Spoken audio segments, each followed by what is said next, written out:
నాకు ఇప్పుడు కూడా బాగా గుర్తు, యువగలం పాదయాత్రలో ఇదే చంద్రగిరి గడ్డపై మీటింగ్ పెట్టా.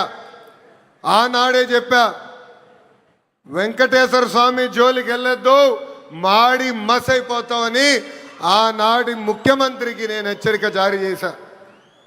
కానీ నా మాట ఇన్లా, దేవుడితో పెట్టుకున్నారు. ఇప్పుడు వాళ్ళ పరిస్థితి ఏంటో ప్రజలందరూ ఒక్కసారి ఆలోచించాలి. విశ్వవిఖ్యాత నడ సార్వభౌమ స్వర్గశ్రీ నందమూరి తారక రామారావు గారికి సీమ అంటే చాలా ప్రేమ.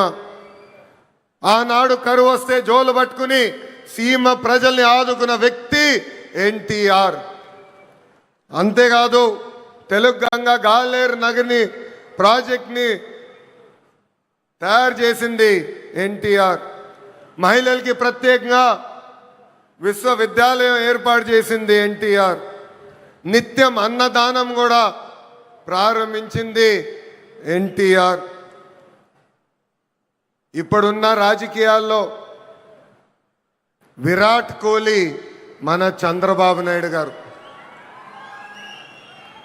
అవతల వైపు బౌలర్లు మాడుతూ ఉంటారు, కానీ బ్యాట్స్మెన్ ఓన్లీ వన్, అది మన చంద్రబాబు నాయుడు గారు.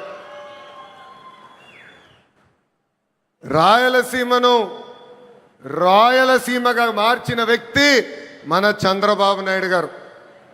ఎవరికి తెలియని సమయంలో బిందు సైన్యం పరిచయం చేసి ఏకంగా రాయలసీమలో రత్నాలు పండే విధంగా చేసిన వ్యక్తి మన సిబిఎన్. హంద్రినివా సుజలా స్రవంతి ప్రాజెక్ట్ని పూర్తి చేసి చివరి నియోజకవర్గం కుప్పానికి నీరు తీసుకెళ్లిన వ్యక్తి మన సిబిఎన్. అంతెందుకు, పులివెందల కూడా నీరిచ్చిన గొప్ప వ్యక్తి మన చంద్రబాబు నాయుడు గారు.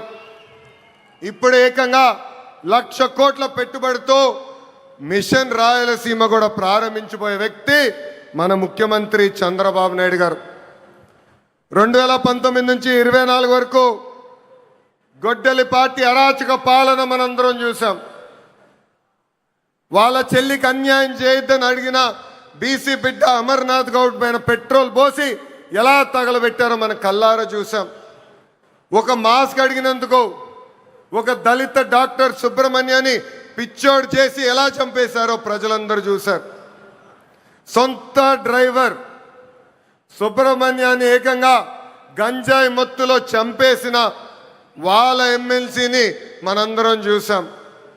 నంద్యాల నియోజకవర్గంలో ఒక మైనారిటీ కుటుంబాన్ని వేధిస్తున్నారు, ఈ వేధింపులు మేము తట్టుకోలేమని ఆత్మహత్య చేసుకునే పరిస్థితి మనందరం చూసాం.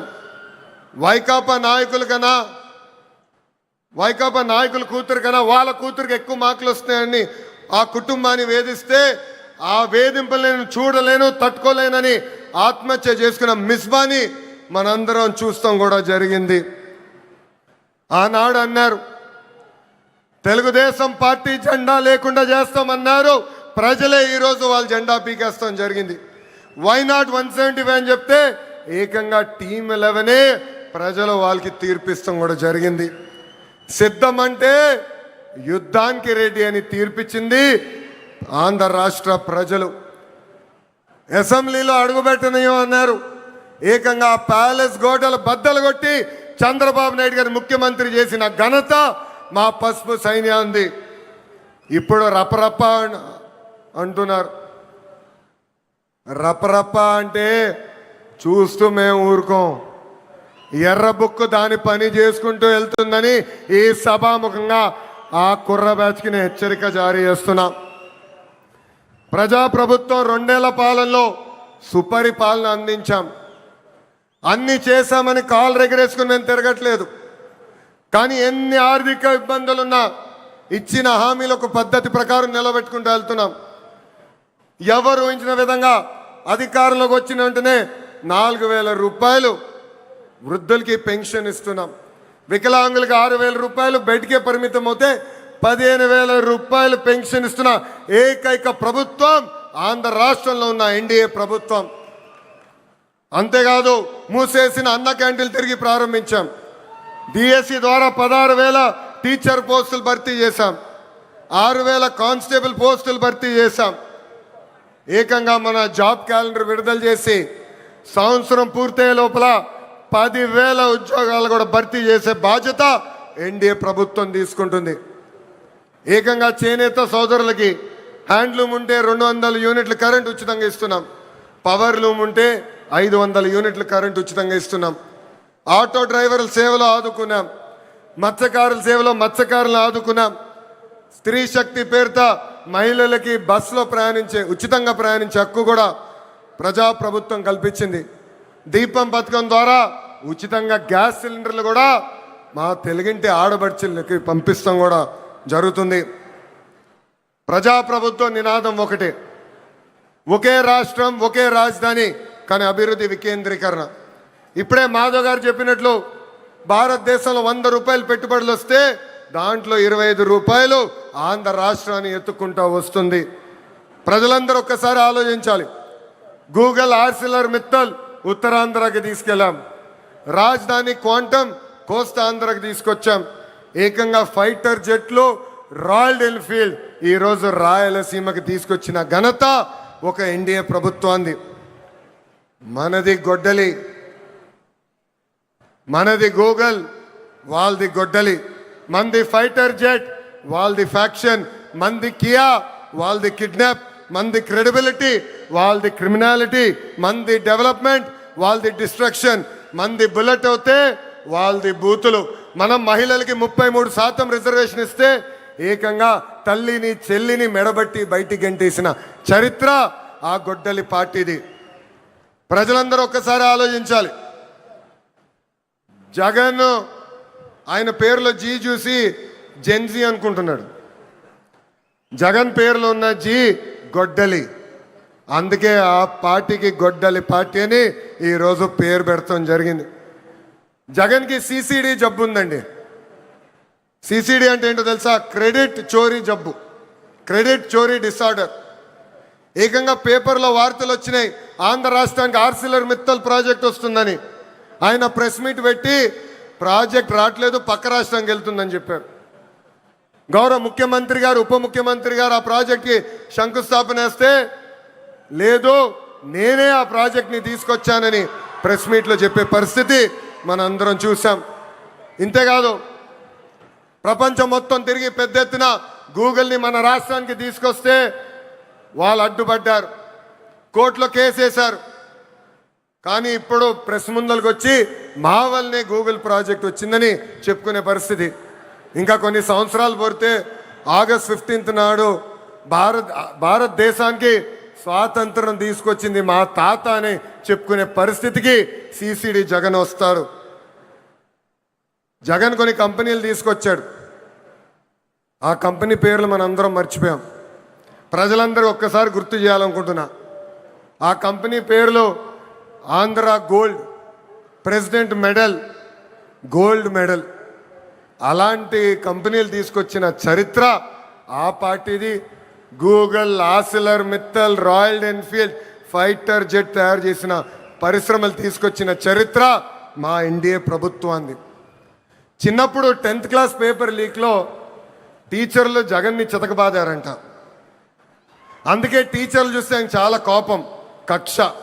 అధికారంలో ఉన్నప్పుడు మద్యం షాపుల ముందల కాపులాగా నిలబెట్టారు ఆయన టీచర్ని.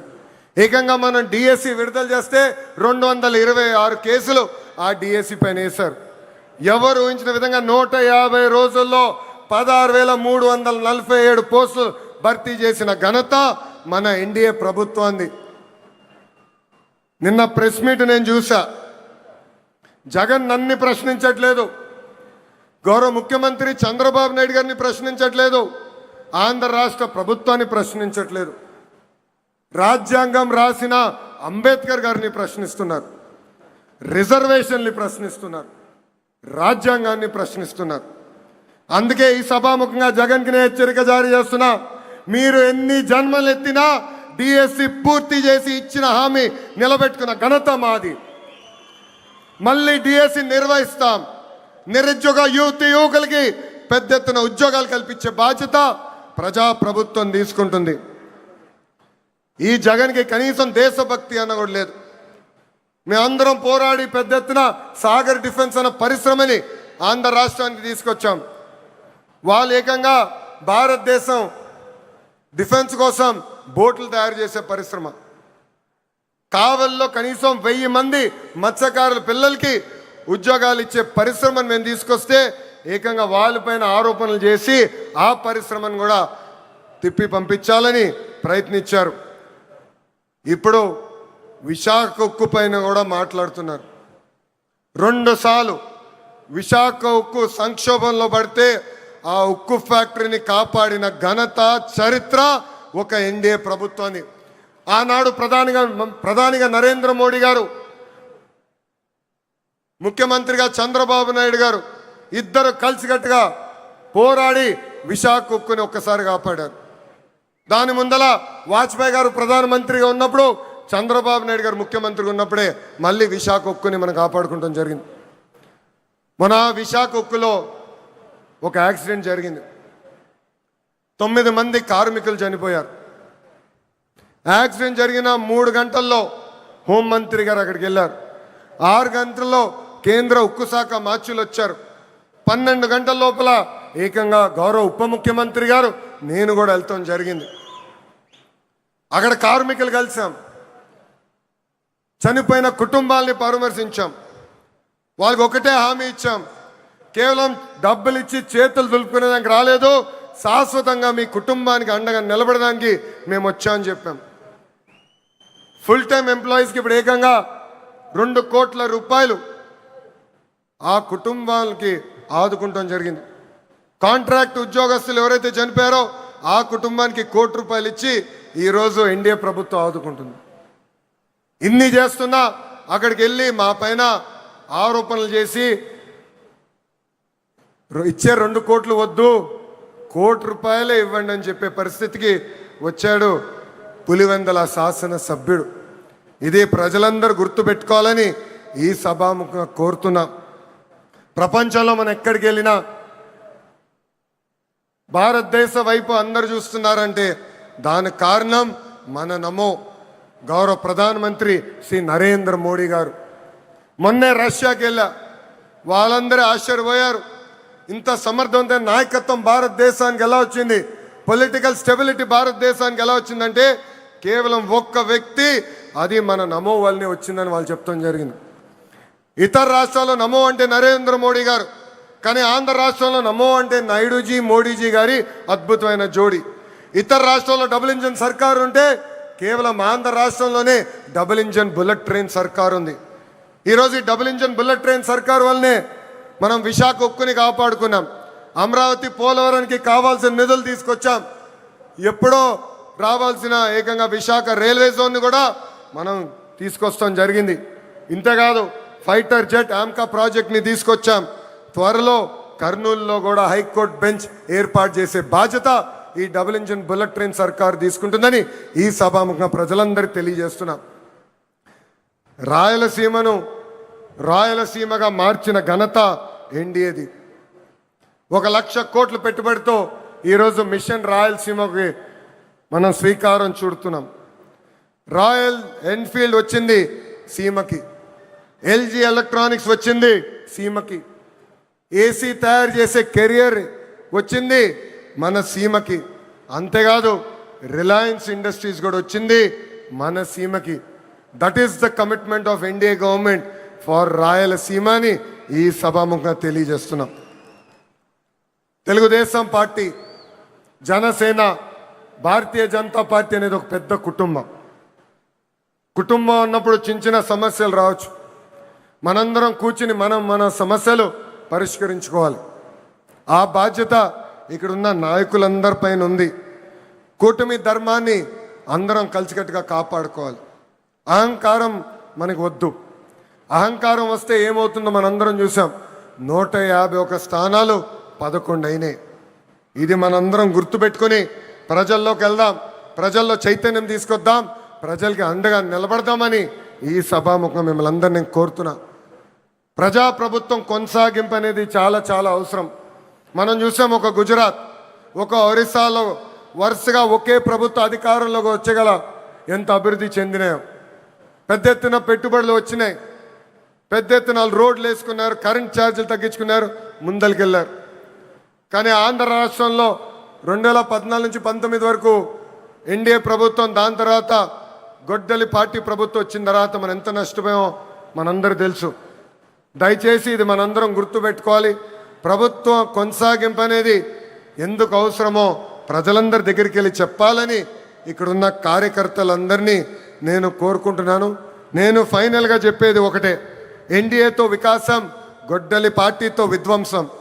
గొడ్డలి పార్టీ రాష్ట్రానికి హానికరమని మనం తొక్కిన ప్రతి గడపకి చెప్పాలని ఈ సభాముఖం మిమ్మల్ని అందరినీ కోరుకుంటూ, నాకింత అద్భుతమైన అవకాశం ఇచ్చిన ప్రజలందరికీ పేరు పేరున నా హృదయపూర్వక ధన్యవాదాలు.